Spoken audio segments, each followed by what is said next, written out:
Vamos lá, irmãos, para o livro do Evangelho de Lucas, no livro do Novo Testamento. O Evangelho de Lucas, no capítulo 19. Vou fazer uma pergunta para você. Eu acredito que eu já sei a sua resposta. Eu acredito, né? Você deseja ter Jesus na sua casa? Esse não é um sermão evangelístico, não, conquanto seja a pregação do Evangelho. E esse sermão, eu vou dizer que é mais para crente até do que para quem é descrente. Você quer Jesus na sua casa? Quer ter Jesus na sua casa? Queria conversar com você sobre isso hoje. O Evangelho de Lucas, capítulo 19. Começa com a história de Zaqueu, e dentro dessa história de Zaqueu, enquanto Jesus está na casa de Zaqueu, Jesus tem uma conversa muito importante para aqueles que querem ter Jesus na sua casa. E nós vamos então, se Deus permitir, conversar sobre isso. Você quer ter Jesus na sua casa? Diz assim o texto de Lucas 19, tá bom? Vamos ler com atenção. Entrando em Jericó, atravessava Jesus a cidade, e eis que um homem chamado Zaqueu, maioral dos publicanos e rico, procurava ver quem era Jesus, mas não podia. Ele não podia por causa da multidão e também por ser ele de pequena estatura. Então, correndo adiante, ele subiu a um sicômoro a fim de vê-lo, porque por ali Jesus havia de passar. Quando Jesus chegou até aquele lugar, olhando para cima, disse-lhe: Ô Zaqueu, desce depressa, pois me convém ficar hoje em tua casa. Ele desceu a toda pressa e o recebeu com alegria. Todos os que viram isso murmuravam, dizendo que Jesus se hospedara com um homem pecador. Entre mentes, Zaqueu se levantou e disse ao Senhor: Senhor, eu resolvo dar aos pobres a metade dos meus bens. E se em alguma coisa eu tenho defraudado alguém, eu restituo 4 vezes mais. Então Jesus lhe disse: hoje houve salvação nesta casa, pois que também este é filho de Abraão. Porque o Filho do Homem veio buscar e salvar o perdido.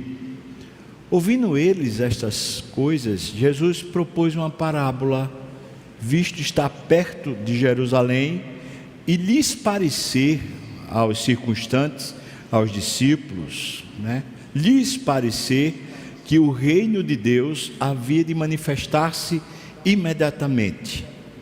Então disse: certo homem nobre partiu para uma terra distante, com o fim de tomar posse de um reino e voltar. Ele chamou 10 servos seus, confiou-lhes 10 minas e disse-lhes: negociai até que eu volte. Mas os seus concidadãos o odiavam e enviaram após ele uma embaixada dizendo: nós não queremos que este reine sobre nós. Quando ele voltou, depois de haver tomado posse do reino, mandou chamar os servos a quem deram o dinheiro, a fim de saber que negócio cada um teria conseguido. Compareceu o primeiro e disse: Senhor, a tua mina rendeu 10.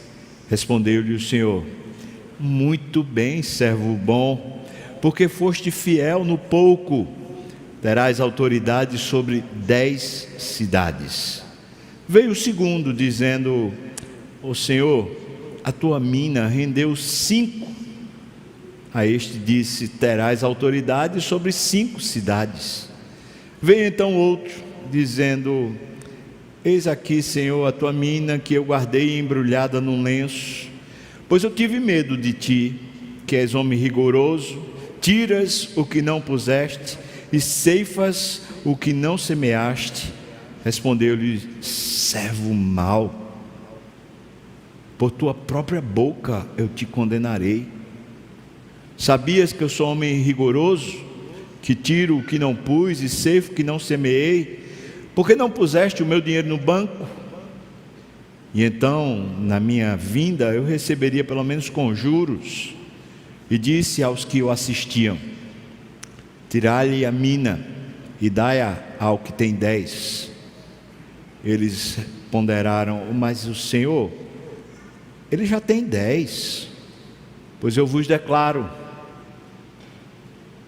a todo o que tem, dá-se-lhe-á, mas ao que não tem, até o que tem, lhe será tirado.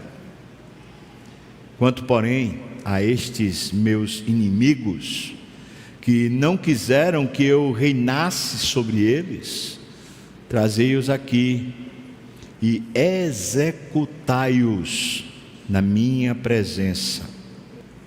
Amém. Vamos orar, irmãos. Senhor, tem misericórdia de nós agora, Pai. Tua palavra é tão poderosa, é vivificante, ela nos restaura a alma. Senhor, que a gente aprenda hoje ouvindo essa conversa de Jesus com Zaqueu e seus discípulos. Por favor, nos ajuda agora a ouvir a tua voz também. No nome de Jesus. Amém, Senhor Deus. Amém. A minha pergunta para você foi essa: você deseja ter Jesus na sua casa? Pois junto dessa pergunta, se você diz que sim, né? Se você diz que não, então esse sermão não é para você. Mas se você diz sim, é claro, eu estou aqui na igreja por causa disso, eu vivo uma religião por causa disso, porque eu gostaria de ter Jesus na minha casa. Então eu vou lhe perguntar o seguinte: como é que você revela o seu interesse em ter Jesus na sua casa? Bom, você conhece essa história de Zaqueu? Certamente que sim, né? Jericó é uma cidade que sempre foi uma cidade difícil na história bíblica, sempre. Jericó era uma cidade que não era para permanecer de pé. Jericó sempre foi resistente, ainda hoje é uma cidade complicada, uma cidade que faz parte da Palestina e não do território de Israel. Pois essa Jericó era visitada por Jesus. E quando ele está entrando lá na cidade de Jericó, havia uma multidão seguindo Jesus, e Zaqueu viu que para ele era impossível não só ver Jesus, como escutar Jesus. E ele queria conhecer Jesus. Então ele transpõe as barreiras. As barreiras estão bem representadas aqui no texto, né?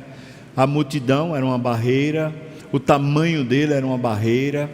Ele corre para um sicômoro e sobe no sicômoro a fim de pelo menos ver. E é claro que ele também queria ouvir qualquer coisa que Jesus tivesse para falar. Essa é a maneira de Zaqueu revelar o seu interesse. Eu diria que ele rompe as barreiras físicas, ele rompe também as barreiras sociais. Ele diz: eu quero. Mas perceba uma coisa: para ter Jesus na sua casa, além do seu esforço, seu empenho, Jesus é quem precisa se convidar para ir. Sempre foi assim. O nosso empenho, o nosso esforço não garante que Jesus vai para lá para a casa da gente. Se você recebe Jesus na sua casa, certamente uma parte disso é o seu esforço. É você dizendo: eu estou disposto a romper impedimentos. Você tem impedimentos físicos? Às vezes eu tenho impedimentos físicos. Quais são os impedimentos físicos, pastor? Por exemplo, muitas vezes quando eu estou lendo a Bíblia, a minha mente está tão acelerada que eu não consigo me concentrar. É um impedimento físico. Minha mente não consegue concentrar o que eu estou lendo. Às vezes eu estou orando e minha mente não consegue se concentrar no que eu estou falando. Esse é um impedimento físico. Eu quero ele. mas meu corpo às vezes não acompanha, às vezes o sono, o cansaço, às vezes talvez um mau funcionamento da minha agenda me impede de ter tempo com Jesus, ou de revelar a Jesus o meu interesse por Ele. Você tem impedimentos físicos? Sabe, acho que a nossa carne sempre vai ser um impedimento para ter Jesus em casa. A gente quer conforto, a gente não quer esforço. E o Deus que a gente seguir sempre vai requerer da gente esforço. Se for Mamon, esse Deus do dinheiro, vai requerer de você que você se levante e vá servi-lo. Mas se for Deus, Jesus, também você vai ter que romper os seus impedimentos físicos. E aqui eu vou chamar um impedimento físico que talvez seja o pior: a comodidade, a preguiça. Nós muitas vezes somos preguiçosos, não queremos acordar, não queremos pegar um trânsito pesado, nós não queremos, às vezes nós assumimos um pacto: eu vou seguir, eu vou ler a Bíblia todo dia, mas a gente é fuleiro, é preguiça, é no seu corpo esse problema, não é o diabo não, é você. A gente queria uma rede, né, na beira da praia, com um coco na mão, e de preferência alguém abanando, né, quando faltasse o vento. A gente é assim, eu sou assim. Veja que Zaqueu, certamente baixinho, né? A Bíblia faz questão de dizer que ele tinha uma estatura pequena. Eu acho que perto de Zaqueu eu ia me sentir alto, pelo menos nessa vez, né? E ele sobe lá o sicômoro, ele faz esse esforço. O texto também diz que Zaqueu era rico. Já pensou um rico passando por um negócio desse? Um rico passando por uma vexame, uma vergonha dessa, se expondo na sociedade. É isso. Não garante, o nosso esforço não garante que Jesus vai. Mas muitas vezes Jesus se oferece para ir para aqueles que o buscam. E isso é bíblico. A Bíblia diz que o Senhor habita com aqueles que o buscam. O Senhor revela a sua aliança àqueles que o buscam. O Senhor vai à casa daqueles que o buscam. Ele se oferece, porque a agenda de Deus é de Deus, e a gente não consegue mexer nela não. Mas certamente se tem uma chave para a gente poder tê-lo em casa, é o nosso esforço. Vou dizer para você, igreja, preste atenção, crente: eis que estou à porta e bato. Eu quero ir para a sua casa, eu estou me oferecendo para estar na sua casa. É Jesus, o Cordeiro de Deus, nosso Salvador, o Senhor da história, aquele que tem autoridade sobre a morte, tem autoridade sobre tudo. Ele está batendo na sua porta. Eu quero entrar. Você vai abrir? Ou você vai fazer como está escrito, por exemplo, lá em Cantares? Chega o noivo, depois de ter passado um tempo servindo no campo, chega o noivo, e a noiva já tinha fechado a porta, e ele bate: olha, eu estou aqui, minha querida, eu estou aqui. E a querida diz: eu já me banhei, eu já me troquei, agora eu estou deitada aqui nos meus lençóis, eu não tenho mais como ir abrir a porta para você. E o noivo sai, vai embora. Acho que tem crente que está fazendo isso. Tem muito crente que, com a sua comodidade, preguiça, dispersão, agenda lotada, falta de interesse, tem deixado Jesus fora da sua vida.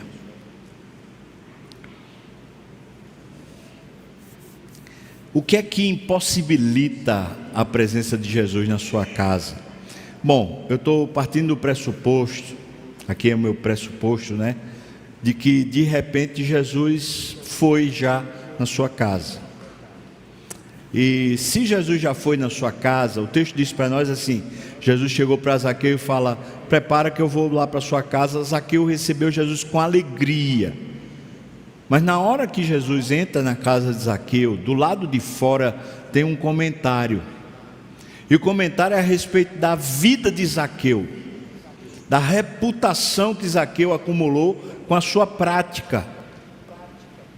E perceba que Jesus sabe a nossa prática, sabe da nossa vida. Jesus entra na nossa casa sabendo aonde é que ele está entrando. Quando ele entra lá, o povo começa a murmurar do lado de fora, falando assim: ele está na casa de um pecador. E é tão grave isso, porque Zaqueu, sendo publicano, ser publicano é sinônimo de ser alguém que era um traidor nacional, mas também um corrupto compulsivo. Por isso ele era rico. Esse aqui era rico porque roubava, e ele diz depois isso.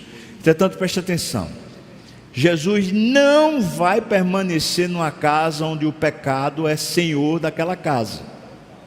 Jesus não vai habitar junto de você se o pecado é quem é dono do seu caminho, da sua direção.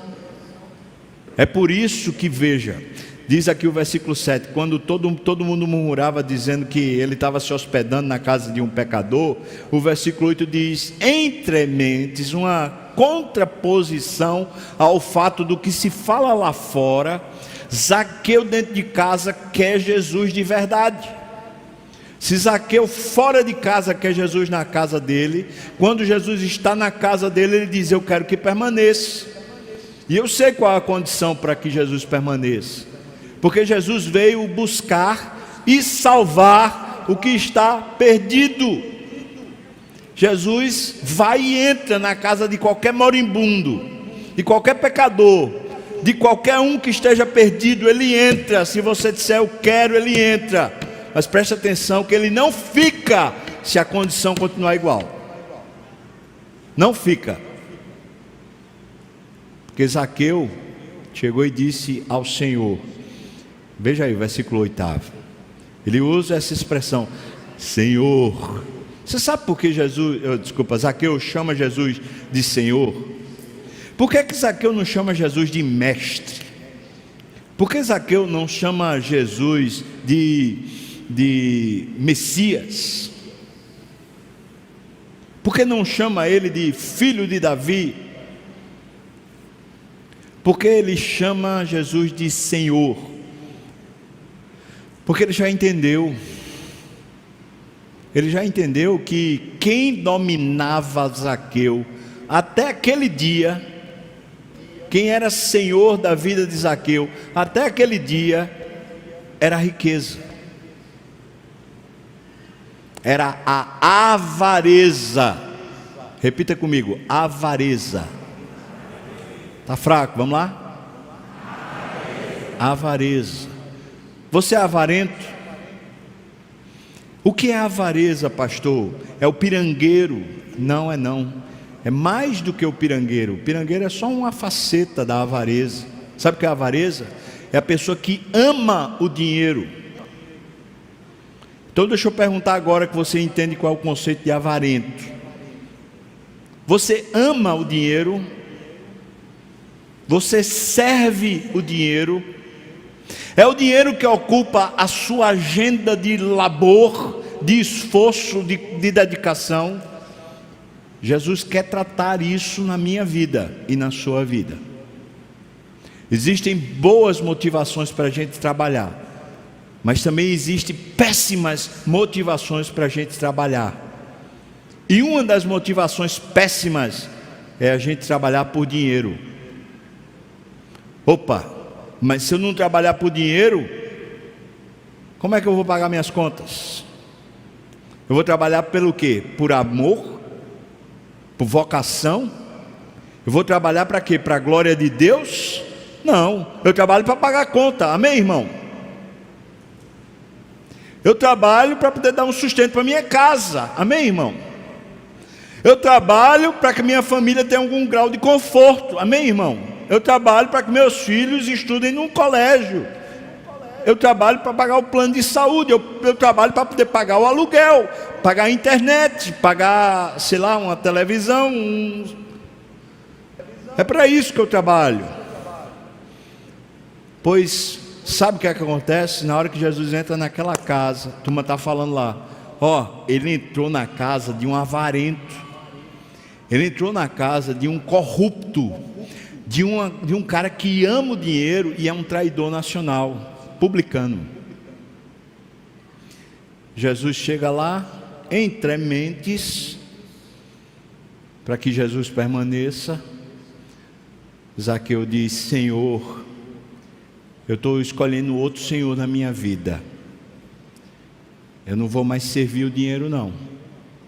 É por isso que eu resolvo, porque o Senhor se tornou meu Senhor, eu resolvo agir contra o meu antigo Senhor, aquele que me dominava antes. Eu vou dar metade dos meus bens aos pobres. E se eu defraudei alguém, você sabe o que é defraudar? Defraudar é quando você dá o gostinho, mas você não consuma o fato.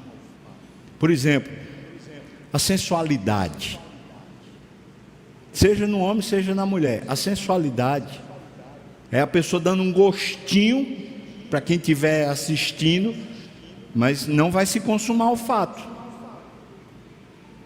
pois só esse gostinho já é pecado. Quando a gente vive como se a gente estivesse pescando a vida,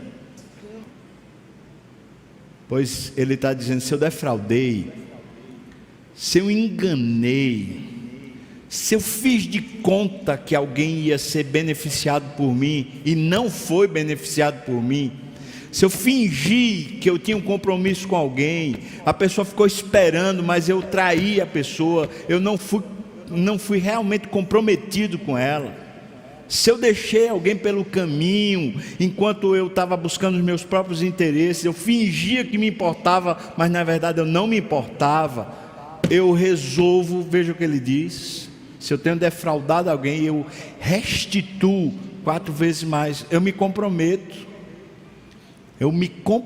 a ter uma palavra só.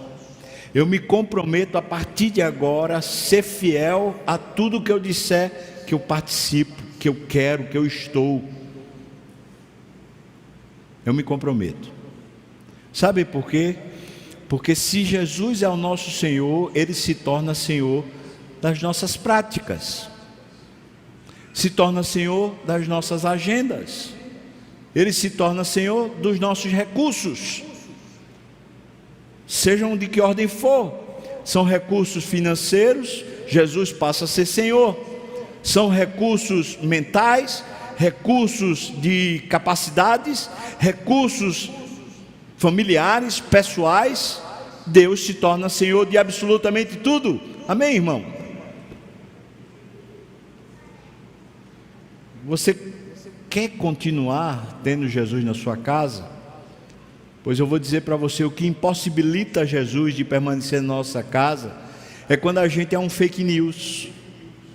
A gente sobe no sicômoro, a gente está no culto da igreja, aí uma palavra vem, a gente diz: Senhor, eu quero, eu me comprometo, por favor, venha, mude. Mas quando chega na história, de fato, no dia a dia, a gente simplesmente continua servindo a outros senhores. É fake news.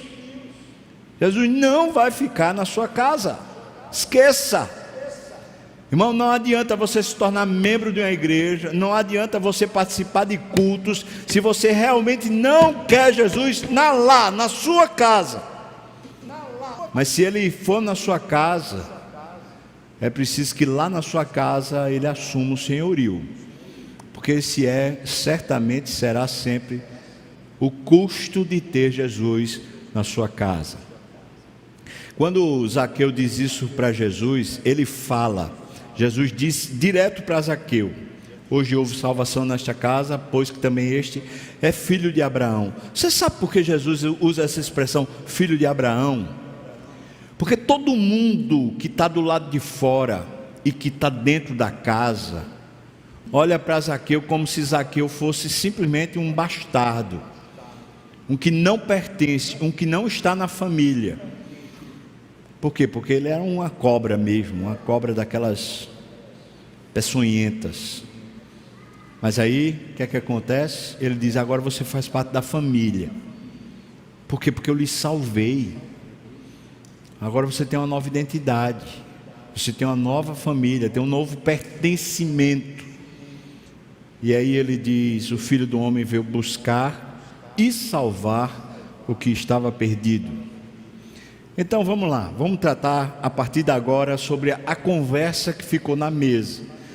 Vamos tentar entender? Zaqueu sobe no sicômoro, Jesus olha para Zaqueu e fala, desce depressa, prepara porque eu vou dormir na tua casa hoje. Zaqueu desce com alegria, recebe Jesus com alegria.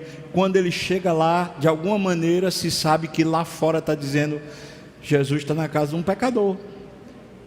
Mas aí Zaqueu diz, não, eu não quero mais viver assim. Muda, diz, Jesus, eu estou resolvendo aqui, tem um compromisso com o seu senhorio. Aí Jesus diz, pois é, Zaqueu, você está salvo, agora mudou a sua história, você agora pertence à família da fé. Eu vim buscar e salvar quem estava perdido mesmo. Acabou-se isso, irmão. Agora vamos conversar. E eu fico imaginando as conversas que se tem na mesa quando Jesus está presente, porque a gente conversa sobre tudo nas nossas mesas.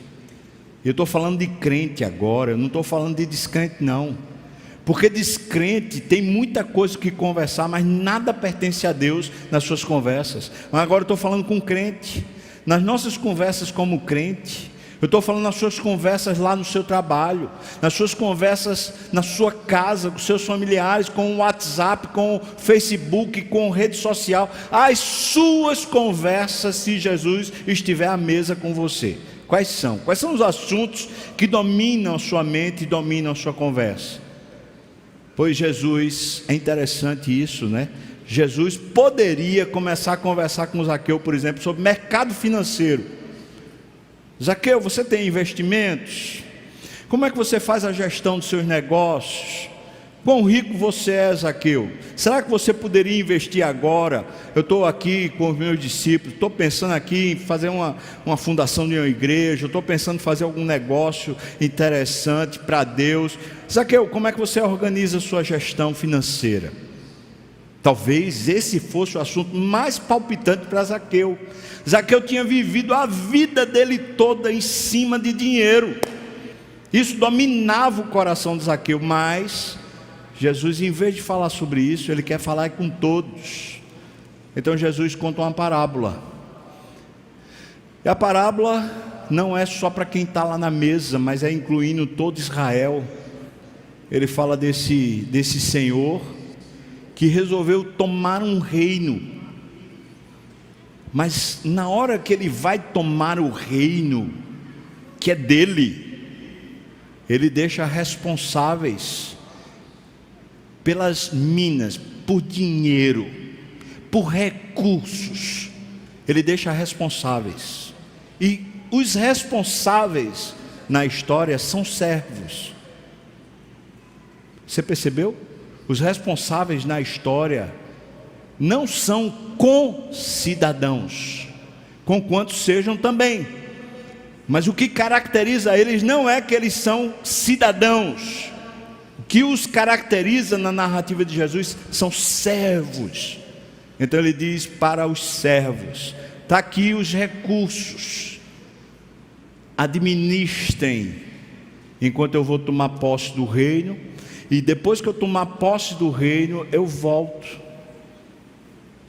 Jesus está contando uma história, e é claro que ele está exemplificando a vida de Zaqueu. Jesus está dizendo agora qual é o preço de mantê-lo na convivência.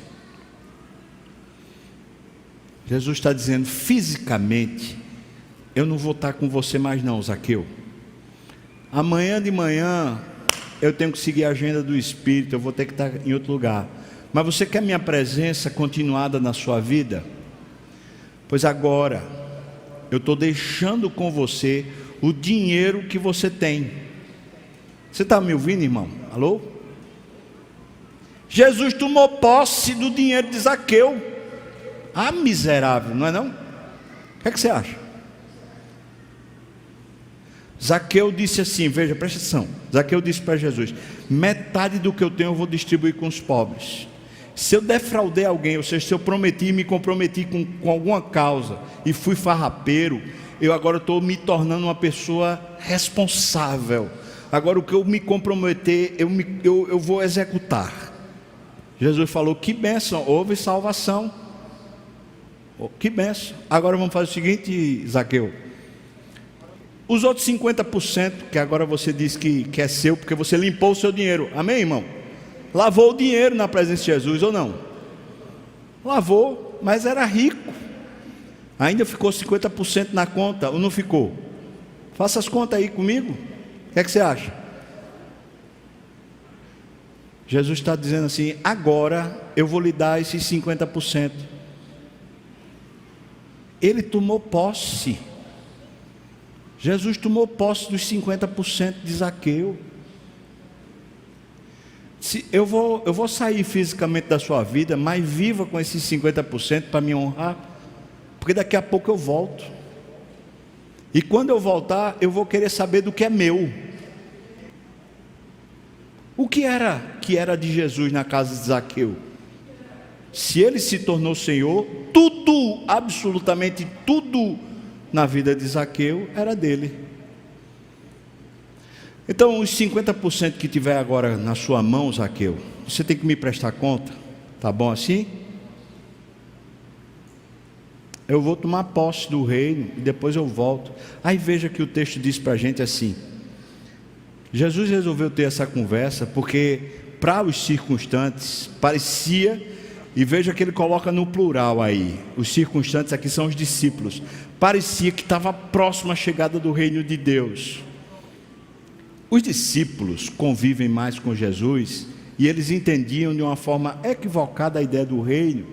Eles pensavam no reino como uma fonte de conforto e status pessoal.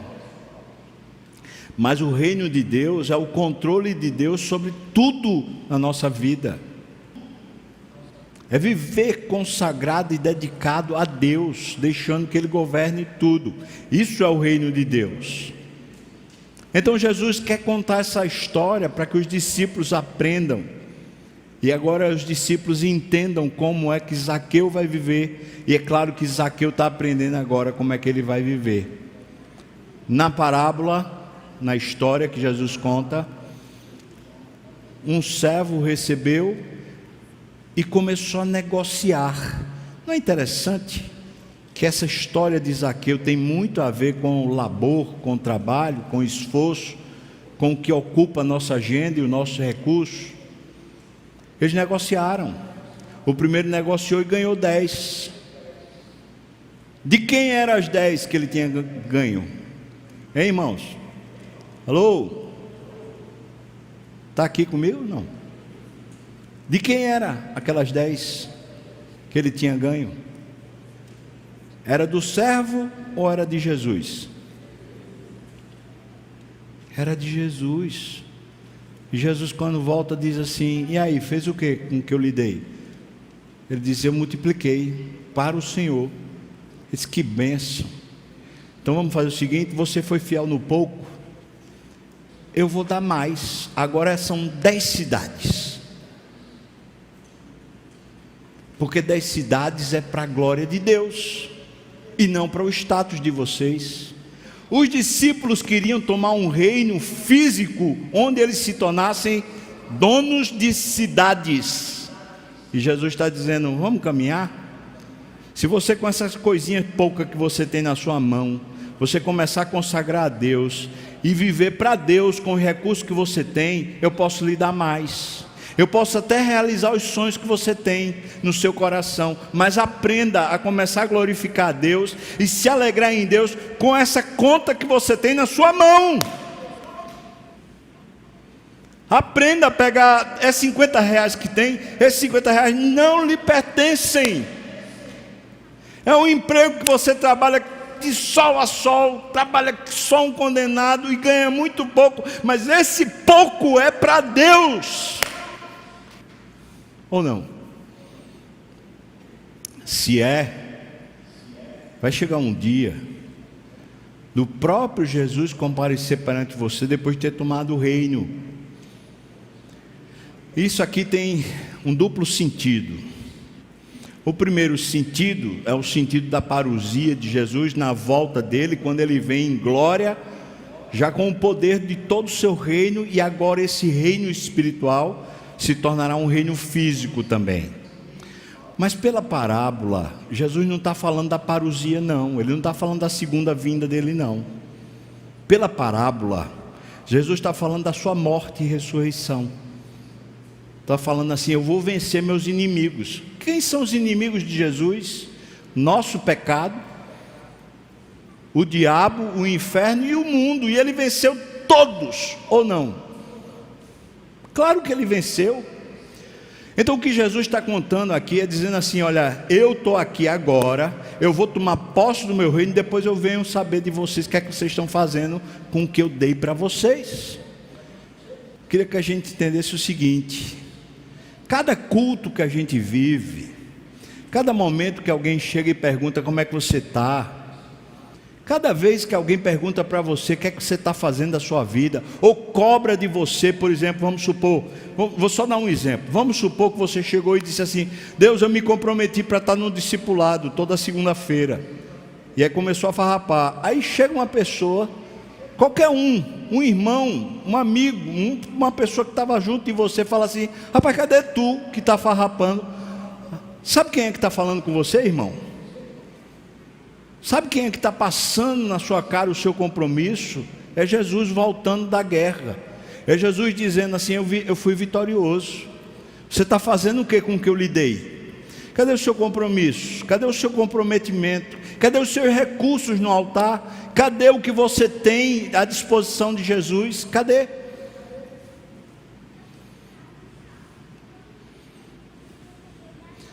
Olhando para o texto, queria só elencar aqui algumas coisas.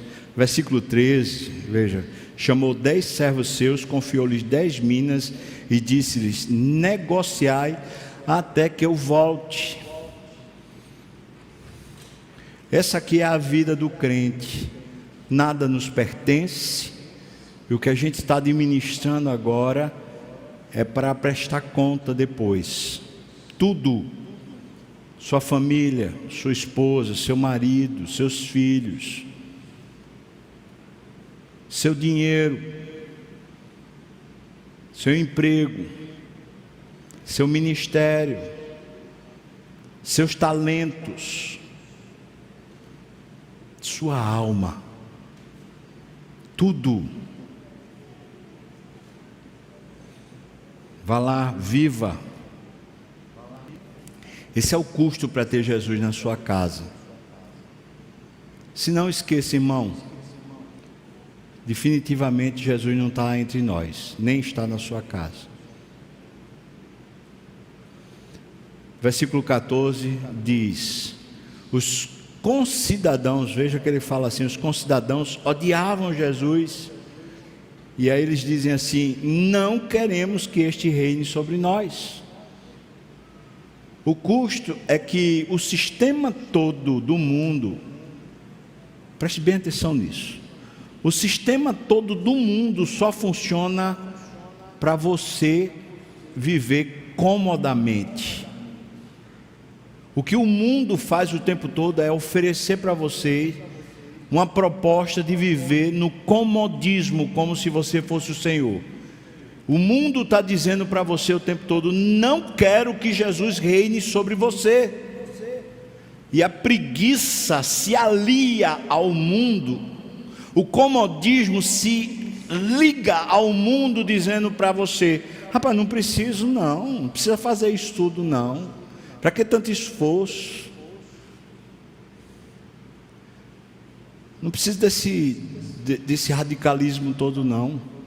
Ele está falando o que o mundo, os concidadãos dizem nós não queremos esse reino aqui não.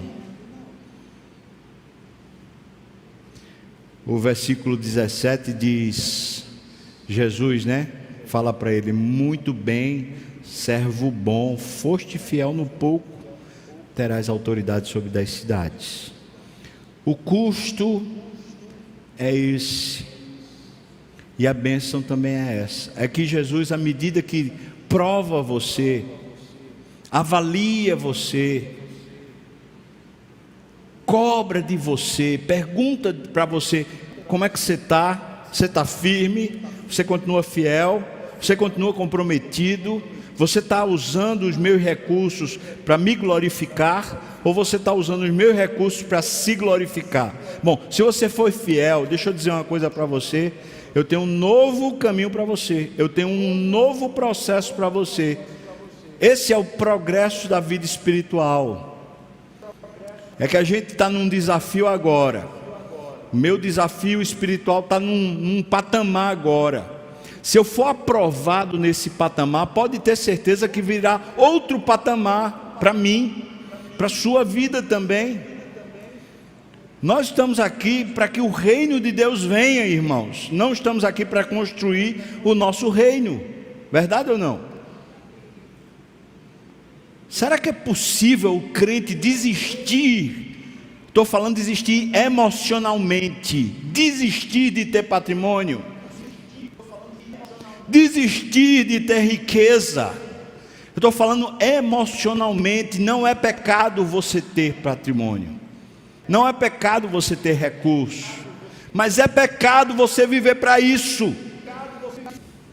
Será que é possível o crente chegar e dizer: Senhor, eu não vivo mais para mim mesmo, eu não vivo mais para mamon, agora eu vivo para o senhorio do Senhor? E aí, se você cumpre aquela etapa e o seu Senhor Jesus chega para você e fala: rapaz, você é fiel. Ele diz: vamos lá, vamos avançar, agora a gente vai para o novo patamar. Aí a pergunta que para mim, a minha pergunta para Jesus seria: até quando, Senhor? Quanto tempo vai demorar nesse patamar até que eu chegue no próximo? Até que eu chegue a governar as cidades? Quando? Quando é que eu vou começar a ter esse outro patamar espiritual?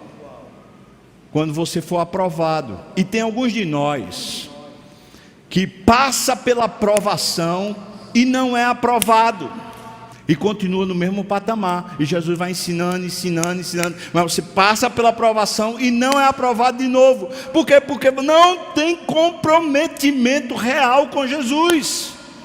É só um quero Jesus na minha casa de ficção.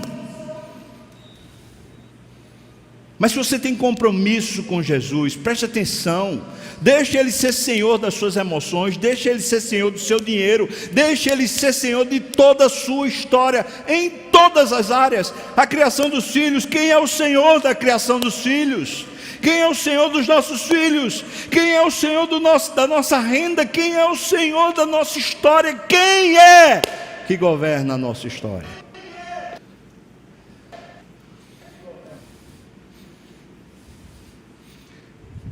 Tem alguns de nós que estão marcando passo faz tempo, não cresce espiritualmente. Sabe por quê? Porque é fuleiro. Não, o pastor é muito forte. Meu irmão, é para torar, é isso mesmo. É fuleiro. Como é que você se compromete e não cumpre? Como é que você vota e não faz? Como é que tem um mês que você diz agora vai, e no mês seguinte você já não vai? Aí você chega no altar, eu prometo diante de Deus, me comprometo diante das testemunhas, que eu vou ser fiel a essa mulher, todos os dias da minha vida, na saúde, na doença, na riqueza, na pobreza, no que for, estou junto dela e vou honrar. Aí a mulher também, você com esse marido, não sei o que lá, fala aquelas promessas todinhas, e não cumpre, acaba sem vergonha. Ou não? Veja o que você prometeu no altar. Você disse: esse será o amor da minha vida, eu vou cuidar, eu vou honrar, e não cumpre. Ah, miserável.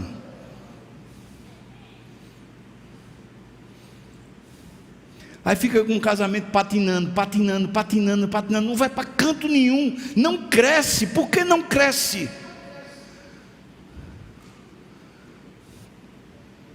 Porque Jesus, quando afere você, quando Ele visita a sua casa para dizer: e aí, o que é que você está fazendo do que eu lhe deixei na mão? O que é que você está fazendo com o pouco que eu lhe deixei? O que é que você está administrando? Como é que você está negociando? Aí você faz feito o outro.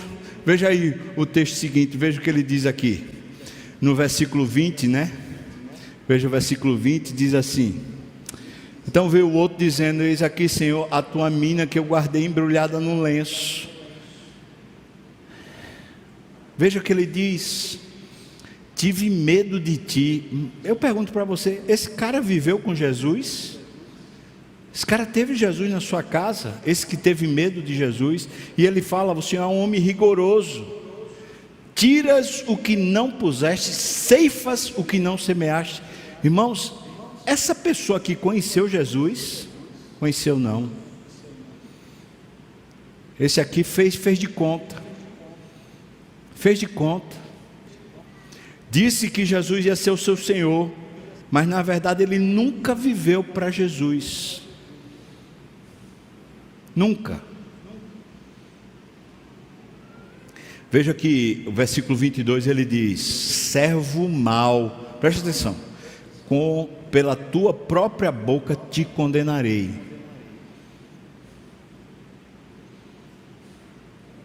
Por aquilo que você vive, por aquilo que você fala, por aquilo que está no seu coração, é que você vai ser condenado.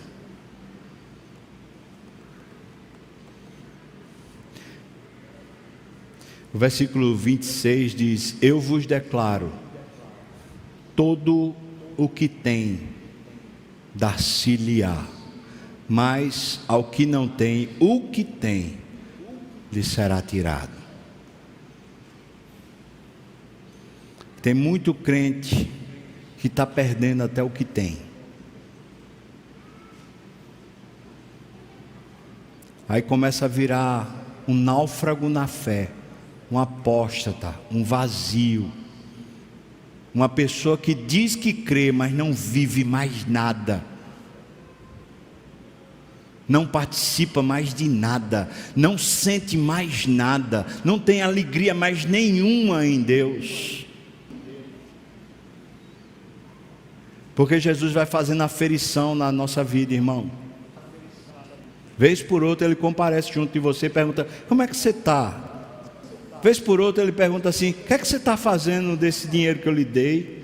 O que é que você está fazendo assim dessa família que eu lhe dei? O que é que você está fazendo dos dons que eu lhe dei? O que é que você está fazendo daquilo que você me prometeu? O que é que você está fazendo? Vez por outra ele vai e chega junto. E quando ele vem aferir, se a gente não é aprovado nunca, sabe o que é que ele faz? Vamos tirar isso, porque não adianta estar na sua mão, é melhor tirar. É melhor tirar. O versículo 27, ele diz: quanto, porém, a esses meus inimigos. Vocês sabem quem são os inimigos? São os concidadãos que disseram assim: não queremos que este reine sobre nós. Está falando do mundo. Quanto a estes meus inimigos que não quiseram que eu reinasse sobre eles, trazei-os aqui e executai-os na minha presença. Nessa vinda do Senhor Jesus, aqueles que preferiram viver a vida toda para o dinheiro, para o conforto, para seu próprio ego, para se satisfazer, esses serão condenados eternamente. Irmãos, não sei se Jesus volta hoje. Também eu não sei se eu vivo hoje até o final do dia. Mas uma coisa eu sei: eu não vou viver essa vida que agora vivo eternamente. Chegar um dia que eu vou bater as botas, ou então Jesus volta antes. Nesse dia eu vou herdar aquilo que Cristo conquistou para mim e eu vivi para. Mas você vai herdar ou vai ser condenado ao inferno?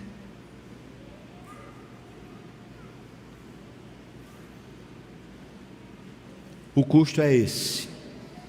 É que Jesus não entra na nossa casa para ser um visitante. Ele não entra na nossa casa para ficar lá achando bonitinho. Se ele entrar na sua casa, ele precisa ser senhor da sua casa. Ele só entra na sua vida para ser o dono dela. Ele não entra para simplesmente ficar olhando. Se ele entrar na sua casa, ele se torna senhor da sua casa. Pode passar a escritura para ele, porque ele é o dono já da casa. Pode passar o nome dos seus filhos, tudinho, a certidão de nascimento para ele, porque ele já é senhor dos seus filhos. Pode passar a certidão do seu casamento, porque ele já é senhor do seu casamento. Pode passar sua cédula de identidade, seu CPF, porque ele agora é dono. Pode passar seus cartões todos do banco, porque ele também é dono de tudo isso. Pode dar para ele lá os seus contratos, seus processos, seus recursos, porque ele é dono de absolutamente tudo que está na sua vida, se ele entrar.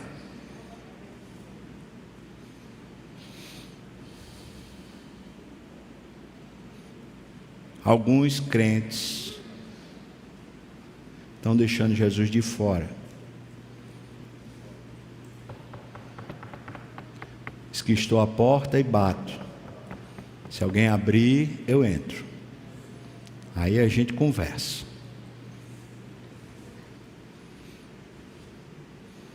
Você topa pedir a Jesus que ele venha para a sua casa? Vamos subir o sicômoro?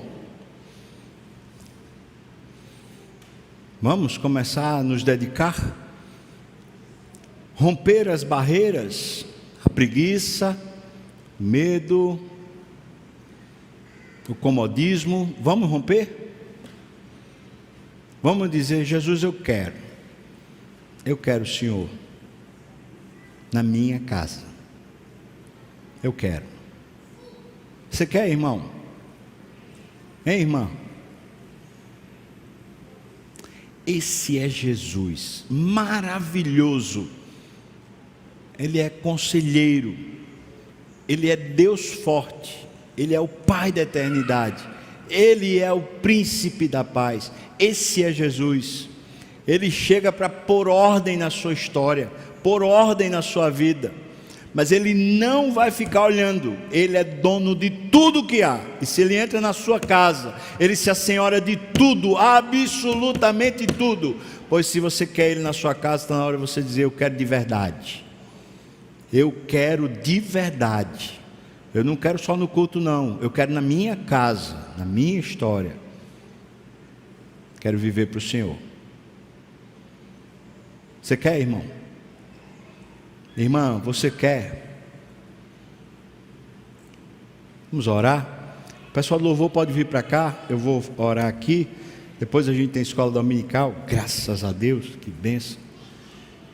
Vamos orar. Você quiser, irmão e irmã, quiser dizer para Jesus, ficando de pé, assumindo de novo um compromisso com Ele: Senhor, eu assumo um compromisso, eu quero isso, eu quero de verdade. Fique de pé se você quiser. Se não quiser também não precisa ficar não, irmão. Mas se quer, fique, né? Para você dizer isso para Jesus, como quem está assinando um contrato, um pacto. Eu quero, Senhor, eu quero. Eu estou aqui de pé, não é por causa do púlpito não. Estou de pé agora, nesse momento, porque eu quero. Eu quero.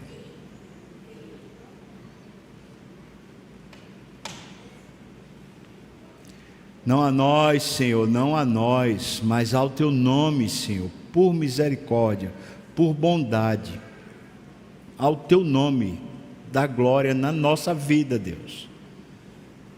Faz a nossa vida resplandecer a Tua presença, Deus. A glória que há em Ti. Agora, Pai, de pé, nós queremos entregar ao Senhor nosso patrimônio, essas coisas todas que a gente tem que administrar. Primeiro, Senhor, nós temos que administrar nossas emoções. Segundo, Deus, a gente tem que administrar também a nossa mente, que vai para lá e vai para cá. A gente primeiro entrega essas coisas que são de dentro de nós. Por favor, reine sobre as nossas emoções. Por favor, reine sobre as nossas mentes. Mas também, Pai, nós queremos agora dedicar ao Senhor nosso corpo. Ó Pai, que o nosso corpo não viva para o comodismo, nem para o prazer, mas viva para Ti, Deus. Usa essa carcaça, esse corpo para a Tua glória, Pai. Mas, Senhor, todos nós aqui temos alguns recursos: a inteligência, as amizades, redes sociais, emprego, escola, faculdade, dinheiro, casamento, família, igreja. Nós temos tantas coisas, Deus. Alguns de nós têm casa própria, alguns de nós têm carro. Nós temos tudo isso. Eu falo, Pai, com vergonha, mas tanta dessas coisas não está nas Tuas mãos. Não estão nas Tuas mãos. Por isso hoje nós queremos consagrar a Ti, dedicar a Ti, clamar a Ti, que por misericórdia faça a glória do Teu nome acontecer na nossa vida, Senhor. Traga glória, faça o Teu reino crescer.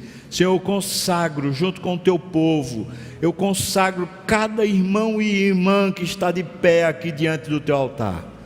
Vamos, Senhor, para nossa casa.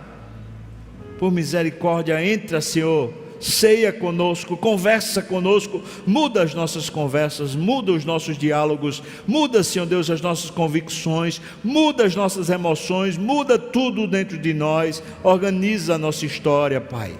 Faz isso para que o Teu nome seja muito honrado, que haja glória do Senhor na nossa casa, Pai. Nós entregamos tudo isso no Teu altar, e é no nome de Jesus. Os que não ficarem de pé puderem ficar de pé. Que a graça do nosso Senhor e Salvador Jesus Cristo, o amor de Deus, o nosso querido e amado Pai, comunhão, consolo, a bênção, o poder e o avivamento do Espírito venha sobre nós, o povo do Senhor, não só aqui e agora, mas todos os dias da nossa vida, até quando o Senhor Jesus voltar e nos tomar para si. Aleluia, amém, amém, irmãos. Deus abençoe sua vida, o Senhor lhe fortaleça, o Senhor enriqueça você no caminho, no processo, no dia a dia. O Senhor traga a glória dele para a sua vida.